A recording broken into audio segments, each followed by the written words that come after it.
Hello, dear colleagues. I'd like to share a few thoughts with you, a few ideas with you about our work in this talk called The Cockpit Classroom Things We Can Learn from the Aviation Industry.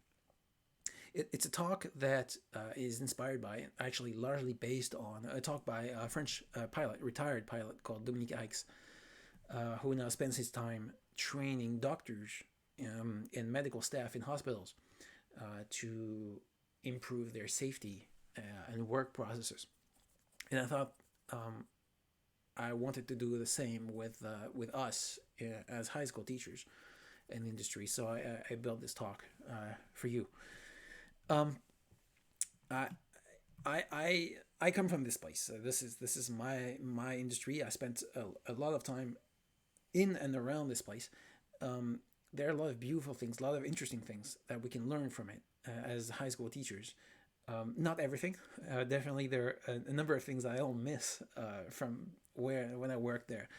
But there are a few interesting things that I think are interesting. Um, I'll try to explain a little bit where I come from and how this industry works, and I'll try to make a few recommendations about how we can change our work processes for the better to protect ourselves. So let me explain a little bit where I come from, or at least one of the places I come from, or one of the places I've been. Um, Aviation industry, the airline industry has expensive, complicated machines, so everybody is working with extremely fragile, extremely expensive machines. The typical airplane you're going to sit in costs between 50 and 200 million euros just by itself. It's just a little cup holder that you have where you put your drink during the flight. This just little plastic thing costs 40 euros. So everything's expensive, everything is tricky. The operations themselves, excuse me, the operations themselves are very tricky. Think of it this way: you put all your customers inside a tube, and then you lift up this tube 10 kilometers up in the sky, where it's so cold and it's not enough air to breathe, and then you move this tube extremely fast through the air, about 800 kilometers an hour, and then you try to stick it back to the earth in exactly one place every time. So it's not an easy industry to work in. The economics are even worse, challenging if not outright punishing. Um, it is an industry, and I would argue it's an industry just like education. I know most of us don't think of it this way. I'm a teacher. I don't produce sausages, but we're definitely working in an industry. Just the scale of the education area, makes it industrial. It's a very standardized industry. It's a very regulated place to work. Um, and it repeats every year, doing the same thing over and over again and trying to improve on the way. So to me, in my eyes, it's definitely industrial work. And actually, most of the work we do every day in the high school has a lot in common with what engineers do on the factory floor of any industry. Something very interesting about this industry is the safety record. The chance, the order of magnitude of the chance of something bad happening when you book a ticket is about 1 in 1 million. And this is an interesting number because it's very, very much better than anything one human can do. Even if you're excellent at something, you cannot do it 1 million times in a row without making a mistake. Um, and so the roots of this number lie in are systemic. Yeah, they lie in the way the industry is organized, and they don't lie in just they're not based on just hiring excellent people. They are in the way the industry works. So from this we can learn a lot, I think. Cockpit work processes are beautiful. If you have a chance to sit in the cockpit as an observer one day, absolutely you should do it. I'll talk some more about this, but this is just a way of working of two pilots in the cockpit that I think we can learn a lot from. I'll explain some more later about this.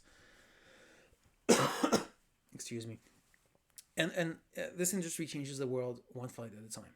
And I know some of you will say, yes, it's by throwing CO2 gases in the atmosphere, and you're not wrong. But it also changes the world for the better in other ways. Think of it this way: there are few things that will challenge totalitarian government, like a big Boeing full of foreigners landing in the country every week. In the same way, just giving people the opportunity to experience the world outside of their little tiny country is one of the best things that can happen to humanity. So what I mean by this is that wherever you go into the aviation industry, you will find not just people who are technically minded, but also people who are just deeply passionate about what they do. So anyway, this is where I came from, and I like to speak a little bit more about what I see in the cockpit of an airplane that I find interesting. Um, so you sit in the cockpit and talk with the pilots. The first thing that I think very interesting is that pilots rest not because they're tired, but because they want to be ready. Um, Nobody wants pilots to fly more than they do. Not even airlines um, uh, that are focused on just numbers and who do not care about the pilots. The idea is I'm sitting now on the side of the pool as a pilot, being paid a whole bunch of money to do nothing because on Thursday evening at 2 o'clock in the morning we'll be over the Pacific, and if then a problem happens, then I will be completely available to deal with the situation in the best possible way. And this certainly as teachers we can learn from. In the cockpit, you look for the right amount of authority gradient. Not enough gradient, so two bodies working together, and it becomes harder to take decisions, final decisions, but also too much authority gradient, and then you risk having the case where the captain has too much authority and the co-pilot is not able to challenge him on his decisions, and then you increase the risk of an accident happening. Any pilot will tell you one of the main mortal enemies in the cockpit is the tunnel effect. It is the effect where you're so focused on one thing, one problem that you're having. Your airplane is too fast, or it's the hydraulic problem that you've had during the day, or you're too high, or you're late, or whatever is on your mind. You're so focused on catching up on this thing that you ignore all the rest. And you run out of options. You deny yourself the opportunity to look around and to assess the situation and just focus on this one thing. That is one of the main dangers, and so pilots spend a lot of time analyzing how their head works to avoid this. Interesting thing I find in the cockpit is how do you allow chit chat and informal talk, and how do you make sure you stop? Because it's important that pilots are on a good relationship basis, so they work together very well. But at the same time, you do not want talk about politics or the colleague at the back of the airplane or whatever interfering with work. And so the rule, the accepted rule in the industry is that below 10,000 feet, so as the airplane is closer to the ground, then it's what we call sterile cockpit. So there's no talk about anything else than just the flight. And once you're above this altitude, then again you can vent about the new head pilot or whatever. The sentence "I trust you," and "I'm checking what you're doing" is just so beautiful to hear, and we can learn from that a lot. So yeah, I trust you, and I'm checking what you're doing. Of course, I'm checking. I mean, if we mess this up, we'll fly right into the mountain. Yes, so I completely trust you. I've got your back. We're doing this together. Yes, it's amazing just how difficult it is for some industries to adopt this kind of mindset. A culture of doubt, learning to listen to your own doubts. Hang on, was it not a right turn? Was it a left turn? Were they talking to us on the radio? Just double checking and making sure you've got it. What was this sound that I heard? Is it an alarm sounding or something? Just to make sure you double check what's going on in your mind. And a culture of debrief, a culture of pre-briefing and debriefing. So you get on the airplane, nothing bad happened, but you're just not comfortable in the way you worked in the last 10 minutes. Talk about it. That was not a good approach. Let's debrief. Yeah, what could I do better? What can you do better next time so that I don't make that mistake again, and so on and so forth. So as a pilot, you find yourself at the center of several things that do not talk to one another. And so me, the center, right there, and surrounded by my state of mind, I'm trying to deal with several things. The state of the aircraft. So this is the airplane telling me hydraulic system number two is down today. I disable this and this subsystem just to make sure, but it's your airplane now. This is the status on the ground. Yes, a storm is passing over Paris right now, and the airport will be closed in about 10 minutes. For how long, nobody knows. Yes. Logistical objectives behind you are about 150 people who paid good money to get to Paris, and so they want to get there. Yes. And then you have commercial objectives, which are, of course, the companies exist to make money. And so you know that a simple decision like, say, go around, so you missed approach and you fly around one more time, this is easily going to cost your employer 20,000 euros. Yes, increased maintenance, increased fuel, delays, missed connections, and so on and so forth. And so as a pilot, you are trying to deal with different worlds like this, and you have to be very aware of your state of mind so that you take the right decisions. And in my view, and how I feel, how I work in the classroom, it's very much the same in the classroom. So this is how I see things in the classroom. I am, again, me at the center of everything. And there are different worlds that are not linked together except through me. And these are the state of the minds of the students. So each individual student is thinking about something. Yes. What is it? The state of mind of the class. The class has a life of its own. Yes. So where is it at the moment? What should they do? What should the students actually do right now? Yes. And as a byprocess of doing something, they're going to learn something. And so what is it they should learn? Yes. And so I'm trying to manage all these things as a teacher. And I find the work processes are extremely similar to that of a cockpit. One thing that the airline industry does very well is think about how people work and how people think and how people feel while they're in the cockpit, while they're flying airplanes. And it's a world called crew resource management. And to be frank, I don't have any of that. I don't see any of that in the teaching industry. I see a lot about teaching techniques and about content, but I see very little about understanding how I feel. Let me show you what I mean. So pilots are both solving problems. So the whole industry is geared towards making sure the last decision lies within the pilot, and the pilot is able to take over and steer through the problems. But the pilots are also present in most contributing factors to accidents.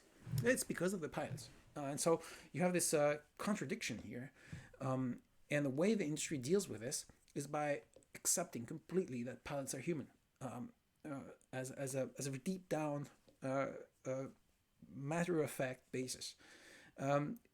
They feel things, they need to sleep, they are distracted, they go to the toilet, they need to eat, and so on and so forth. And so how do you account for this in what happens in the cockpit? The main idea for this is that you cannot avoid errors. So you need to detect them. So you need to be good at recognizing where the mistakes has happened. So let me show you what I mean with this. Let me make you work, and I'm going to make you work just 5 seconds. Just 5 seconds. I'm going to show you 3 sentences, and you have to read 3 sentences in 5 seconds. You ready for this? Try it. And go. 1, 2, 3, 4, 5. Okay. So the question is, do you remember what the 3 sentences were? Yeah. Let's look together. Yes. What was it again? An apple on the hand, the cat on the floor, the moon in the sky. We're good? Yes.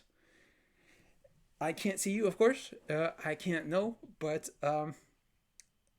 statistically, I would expect most of you would have gotten this wrong because it's not an apple on the hand. Take a look. It's an apple in the hand. It's the cat on the floor, the moon in the sky. And so the chances are, I can't really see how you did, but the chances are you got this wrong 6 times, 3 times when memorizing it, and then 3 times when checking the solution. Yes. And so the human error, this shows, in my mind, that the human brain favors abstraction, speed, and conformity. Abstraction because you don't remember an apple in the hand as a series of words. You typically you visualize as a fruit inside a human hand, yes. And so your brain kind of extracts the meaning to kind of memorize it and then reproduces it at the back. It favors speed, yes. I'm stressing you with the 5 second rule. I'm talking over what you're doing, and so of course you want to go fast and you make mistake, and it favors conformity. Yes, if you hear something or you want to check that you are right, you will do differently than if you are looking for a mistake. Yeah. And there's this saying by an industry expert, James Reason, called error and intelligence are two sides of the same coin. You make a mistake because you're intelligent, because you are dealing with a situation that's complex, and your brain tries to make sense out of it and takes shortcuts in order to work, to analyze, and to see how things are going. I think the same is true in the cockpit as in the classroom. So to illustrate this, let me show you a short video that I like a lot. So what you see here is a bird coming into his nest. Yes, so let's take a look at this.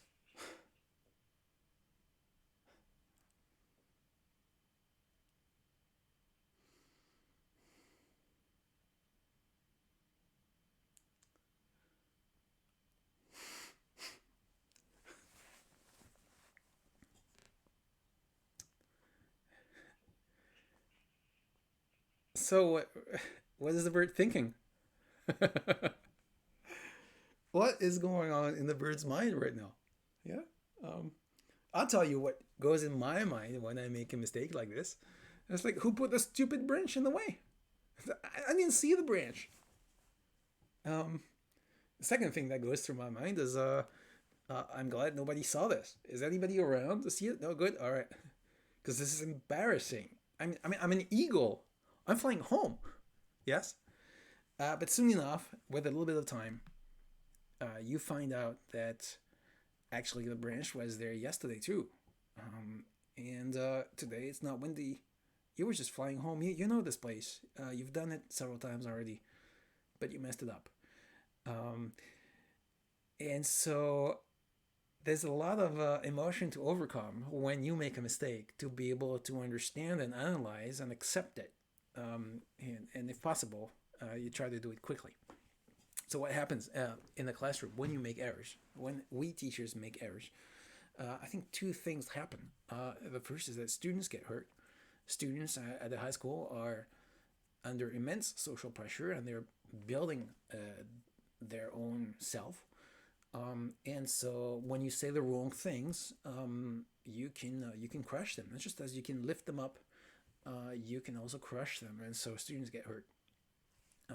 I'm sure everybody, any of you, has had experiences like this. And the second thing that happens is that teachers get hurt. I mean, it's a conundrum that we're playing with. Um, Lifting people up, lift yourself up, yes. But when it doesn't work, it's very hard to just abstract it away and just push it away. You hurt yourself when a lecture did not go well, when a class did not go well. It's hard to accept, and it's hard to go along with it. And I'll tell you, as an industry, we're not doing very well with this. Our retention rates are terrible. Not even to mention the recruitment rates. We can't afford to let this happen so much that teachers go home and I can't. No, we need to deal better with this. So, there are a few things I'd like to recommend now about how we work together in the high school. The first of them is a working in tandem, because we do this a lot in our high school, and I thought I would share a few thoughts of it. So if you look at the cockpit, just like on the screen here, you will see two people working together very closely. And again, I'll repeat, it's amazing to watch. If you get the opportunity to see how they do it, then do so. Absolutely do so. It's beautiful. Um, Tandem teaching. So teaching with two teachers in a classroom. Um, uh, One important thing to do is to allow yourself to say, I have doubt. To be able to look to turn to your partner, to your tandem and ask for help or consult them live in the experience. I've had experience teaching in tandem in our high school uh, 2 times last year. This year I don't have any, but I'll probably have it again next year. And they were two excellent teachers.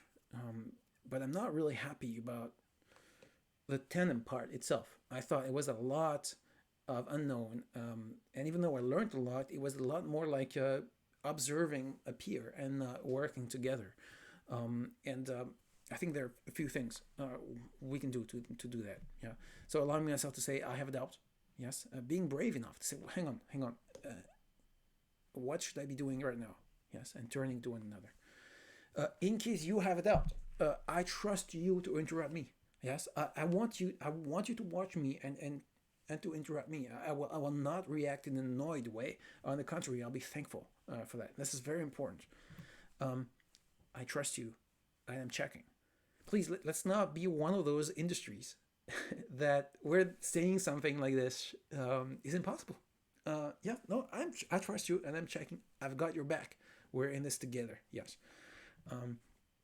In the cockpit, there is a ritual that pilots go through when they switch controls. So when the left pilot flies the airplane, and then you move on to the right pilot, who's now going to fly the airplane. The one who takes the control says, "I have control," and the other one who lets the controls go says, "You have control." And this way, it's just a ritual that makes it clear who is flying the airplane every time, 100% clear. There's no ambiguity. So that because it's very dangerous to fly the airplane, the two together, because you get the wrong feel for the airplane. Yes. And I would like this to be the same in the classroom. It should be possible that one teacher takes over the other. And I'll tell you a story about how I experienced it. Actually, my best tandem teaching was not a planned tandem class. I was substituting for a colleague. I won't say his name on a record video, but I'm thankful. Maybe he will recognize who he is. So I was substituting for a teacher. The class started very poorly. It was already tension in the room. The students would not do what they had to do. I was struggling. And then he came into the room unexpectedly, saying, "I'm just checking. I'm on my way out of the gymnasium, and I'm just checking."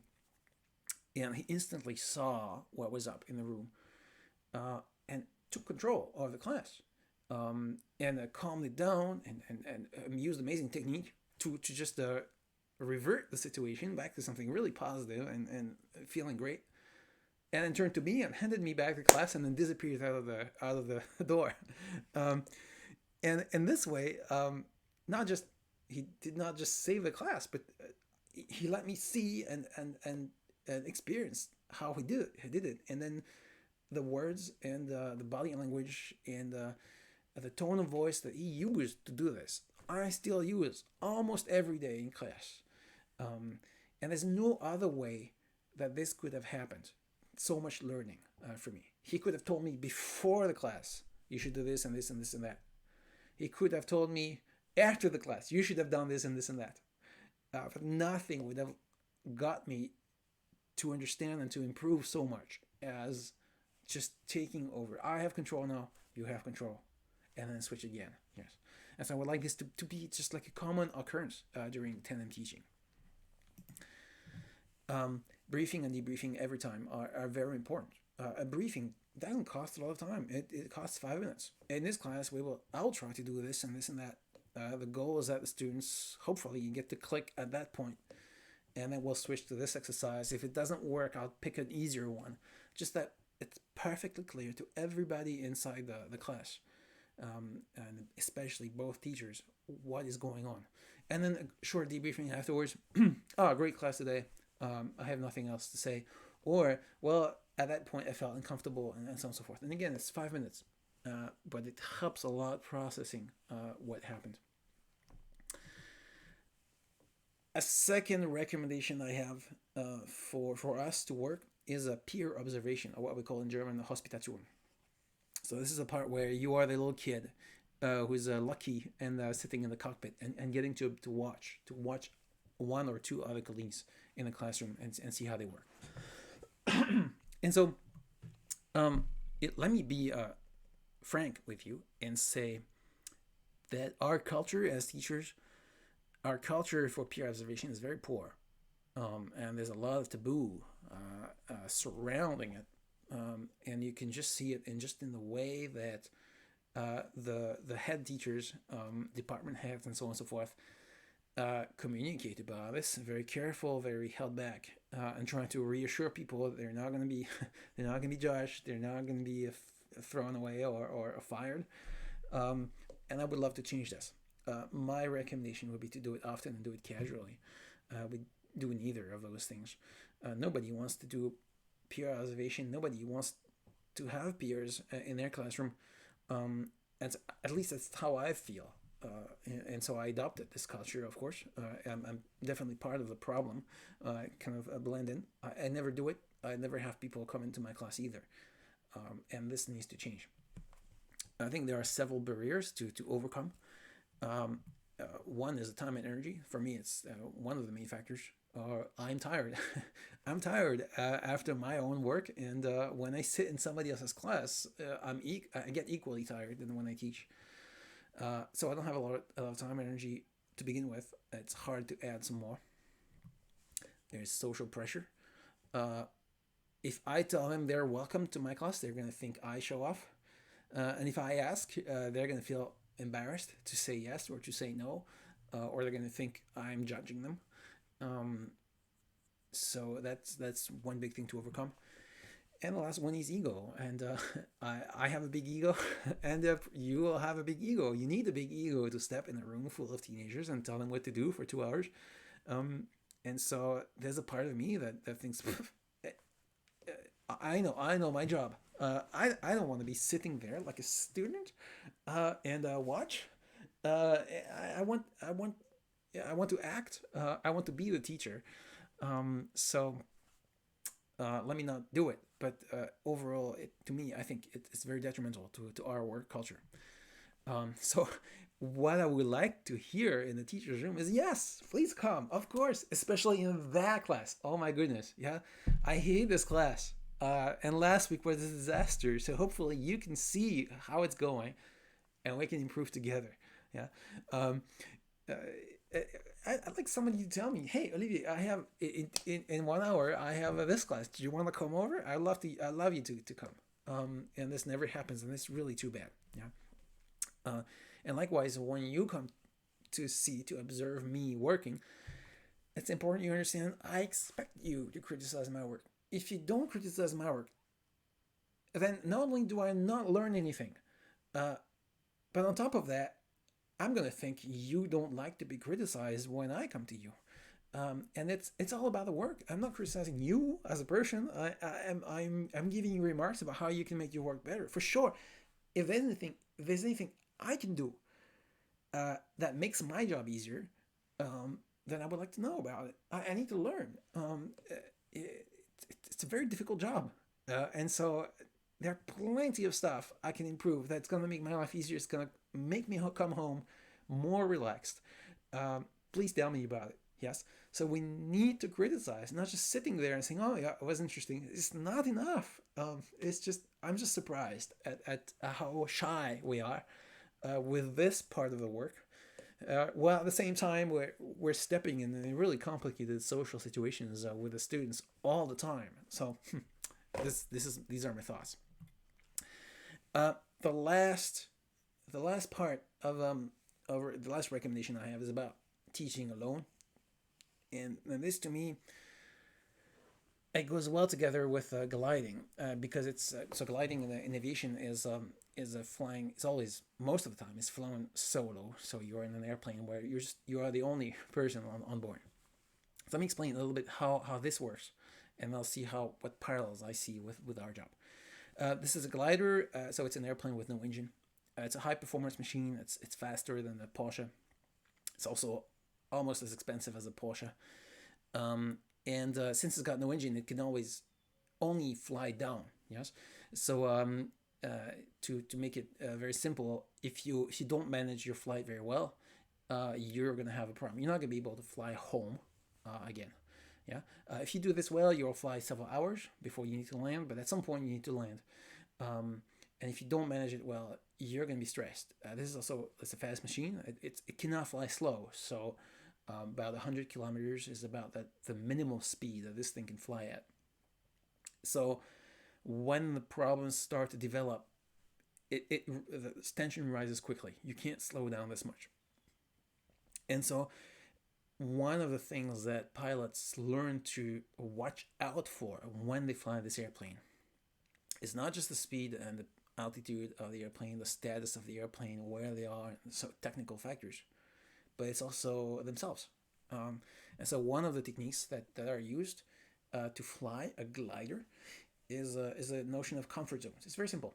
The comfort zones are you ask yourself how you feel during the flight. In the comfort zone, you are completely comfortable. You're feeling good about this flight. Now you're completely in your element. You are living it. In the stretch zone, you are doing things where you're second guessing yourself. You're asking yourself, wait a second, there are two options here. I could do this, I could do that. Yeah, I'll do this. Yes. So you're a little bit more attentive at what you're doing. You're paying attention. And this is where you learn. So this is where a lot of people like to evolve because that's how you grow. Yes. Then there's the risk zone over here. And the risk zone is, of course, uncomfortable. Yeah. It's the part where you're going to feel tense. You're going to start holding the controls a bit more tight. You're upright in your seat. Yes. You start to sweat a lot. You're thinking, man, if this is dangerous now. If this works, I'll be lucky. Yeah. And this now extends into the danger zone, and danger zone is the part where you're in the tunnel. Now you're thinking, well, if I survive, I'll be lucky. Yes. You're in the tunnel. You're only focused on one thing. You'll feel nausea. You can't hear alarms. You can't hear people talking. You can hardly make sense out of the situation. You're just focused on one thing, trying to catch up with it, and hopefully make it out. And out of all these things, you learn during the flight to evaluate where you are and how you feel, so that you can rapidly decide to abandon your plan, change plans, and make it into a less interesting flight. But come back to the comfortable parts of the envelope. Yes, come back to the stretch or especially the comfort zone. Yeah. Okay. Well, I'll give up. I won't be landing over there. I won't be landing back home. What are the options? Are there on the other airports? If the other airports are not there, what are the options for a field in which I can land? Yes. So try to make it so that you're aware of how you feel before you get drawn into a tunnel where you can no longer steer and analyze the situation comfortably. And this applies in the classroom. And to be very honest, this is the advice I most need to hear. Yes, I'm working on myself and trying to feel how I am working inside the classroom. Yeah. Resting is part of the job. I mean, it's absurd that I need to tell this to myself, but it's true. Resting, it's part of the job. I'm not resting because I'm tired. I'm resting because on Thursday afternoon at 2:30, I'll be teaching class 72 physics. And at that time, when something happens, if something happens, I want to be ready. I want to be available. Yes. And so I need to repeat it to myself, and probably you need to repeat it together with me. Resting is part of the job. Resting is part of the job. Yes. I say out loud what I'm doing. In the classroom, I should not hesitate to tell myself, okay, well, hang on, I'm going to switch exercise because I feel this is too difficult. Or I want to present this notion to you in about half an hour. Yeah. Or I'm stuck right now because I have this prepared and then it's not working. Communicate to yourself. Not just like in a glider, you would say, the gear is down and the flaps are level 1. You say that loud. Even if you're alone in the airplane, there's nobody to hear it except yourself. Yes. How am I feeling right now? Am I in a tunnel? This comes from so my worst classes are when I react angrily and I get lost. I lose the class and I lose the pedagogical objectives because I'm dealing with some kind of situation. And my feeling when I try to relive through these afterwards is that I was going through a movie. I have no choice but to react the way I reacted. I had to do this. And with distance, of course, you get a lot more perspective and you realize, wait, there were different options I could have taken at that point. Yes. And so what I need to do in the classroom, perhaps you need to too, is to pay attention to how I'm feeling right now, so I can keep options to get out of this unpleasant situation I'm dealing with now. On my controls, my hands clapped on the controls. If so, then abandon, give up, do something that's less interesting, and abandon. Yes, don't try to do the original objective. Just give up and do something easier because you're not gonna make it anyway. And lastly, that was a mistake. Um, at the end of the class, I need to be able to tell me, well, okay, that was a mistake, and I will report. I will share. And this is it comes to my last point I want to make with you. Is we need to share mistakes. We need to share mistakes, and we don't typically do that. At least I have not found a way to do that in the class. Yes. So this is the thing where you think I made a mistake. The class is over. The students have left the classroom. You're alone there, and you think, man, I should not have said this. Yeah. And then if you're like me, I don't know if that's you. This is me. This is me. Like 3 hours later, like that was really a mistake. That was really a mistake. Should not have said this. And this I can do all by myself, but I need an outlet. That's not just a casual talk. I need an outlet, a professional outlet, so that I can share it. Because what I would like to do is to be able to say it to my colleagues. I made a mistake, so that there's recognition, there's sharing, and I can learn from it, and you can learn from it too. Yes. And this last part, I don't know where to find it. And this we have in aviation. Every pilot will have in their organization, even a casual Sunday afternoon pilot with a little private airplane has such a system where they can enter anonymously and quickly the description of what happened. And they can just read about other people's experiences so they can learn. Yeah. So where's the teacher's board? I would like this board to be so that, I think, wow, that was not comfortable. That was not a good class. That was not nice. What do we do about it? Dominique Hikes, the author of the presentation I'm basing this on, so a French airline pilot, says 38 years at Air France can be summed up in just 15 days. Yeah, so there are only 15 flights where either there was a big mistake made or the decision was really critical. Yeah, so 15 flights over 38 years. And I can't wait. Can't wait 38 years for my 15 classes to happen. It can't be true. I'm 41 years old. It's my second year teaching in high school. In 38 years, I might not be even alive to do this. Yes, I don't need a hug. I just need sometimes I really need a hug, and sometimes I only need one hug, and I get 3 from you guys. You're just the best. It's wonderful to work with you. But sometimes I don't need a hug. Sometimes I need to share. It's very clear. I'm not hurt. I'm just upset because I made a mistake and I want to share. Yes. And you may feel like you don't need a hug. You just made a mistake. Move on.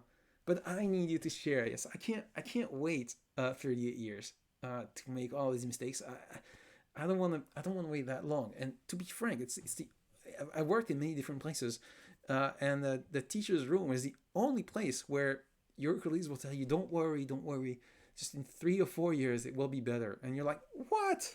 Not 3 or 4 years. No, it's taking way too long. We need to be faster. So the incident notice board, I wish for it. I don't have it. I wish for it. Would be like this. It's completely anonymous. You submit your description of your problem. Nobody is going to contact you. You don't have to answer back questions. It's just like to share with your colleagues. Yes. It's non-judgmental. The goal is not to say this is a good teacher, this is a bad teacher. It's just to share. Yes. So you fill in an online forms. It takes 5 minutes. It looks like this. There's 2 things that happened to me. 1 minute past 8, I counted the number of students, and they were all there. At 15 minutes past 8, somebody knocks on the door, and what do I see? Another student. Yes. So I just miscounted. And so 15 minutes long, nobody knew the student was not in class, and this is not good. It's a mistake. I find it difficult to count students. To integrate this into my workflow, I make mistakes, yes? And I would like to learn from this. Maybe other people have that difficulty too, and maybe people do it super well, and you can teach me how to do it well, yes? I'll give you another example. One group, we had an experiment. One group was missing experimental equipment, so something was not working. I left the class 3 minutes to get it. So I leave the class, get equipment, come back. But this was a dangerous experiment, and I did not trust all the groups. Nothing happened, yes, but I have regrets. Next time I will ask for help on Threema. And the next time I'll just tip, and I will frustrate 6 students and 2 coolies, but at least I won't go home with that feeling of like, man, that was close. Man, that was close. Yes, and there are 100 different things I could write right now for all the mistakes I'm making. I should not have used these words over that student. Yes, I made 2 students cry today because I overreacted when this happened. Yes, this happened to me, and so I can't believe it doesn't happen to you. And so once you submit this, nothing happens. And then at the end of the month, you get a little bulletin, so like a summary of all the different things that were submitted at that time. Yeah, this is my wish for. And I'll finish this. The last point here is this: it's normal to make mistakes. We need to learn. We need to learn to recognize that, and we need to learn to share. This is it. That's all I have to say. Thanks a lot. Have a safe flight. Take care. Bye bye.